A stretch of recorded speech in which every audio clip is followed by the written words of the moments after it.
सुभद्रा योजना को नहीं आसला बड़ खबर। वर्ष को मिल 10,000 टंका। सरकार बहु प्रतीक्षित योजना सुभद्रा एसओपी जारी होईची। विधानसभा एने मुख्यमंत्री मोहन चरण माझी घोषणा करिसेंती। गृह रे सुभद्रा योजना एसओपी मुख्यमंत्री घोषणा करिसेंती।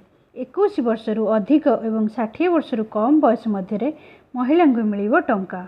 डीबीटी माध्यम रे महिला अकाउंट को जीव टंका। 1 कोटी रु अधिक महिला यह द्वारा लाभवान हेबे। उल्लेखयोग्य जे निर्वाचन इस्ताहार रे बीजेपी क्षमता को आसिले महिला को सुभद्रा योजना माध्यम रे 50,000 टंका सहायता देवाई घोषणा करथिला। वर्तमान यह योजनार एसओपी जारी करा जायछि। सुभद्रा योजना पर राज्य सरकार मोट 55,825 कोटी टंका बजेट रे व्यय बराद करिसेंती। एही योजना रे राज्य रे 1 कोटी महिला लाभ पाइबे। प्रति वर्ष राखी पूर्णिमा और अंतर्जातीय महिला दिवस रे महिला मानकु टंका दिया जिवो।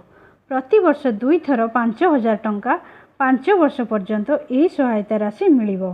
सुभद्रा डेबिट कार्ड रे जीव टंका। एथिपाई कॉल सेंटर खोला जिवो।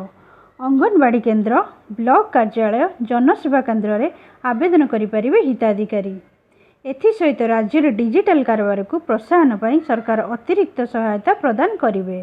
सर्वाधिक डिजिटल कारोबार करथिबा हिताधिकारी को अतिरिक्त 500 पुरस्कार स्वरूप मिलिबो। प्रति पंचायत रे 100 जन हिताधिकारी को यही अतिरिक्त 500 टंका पाइबे।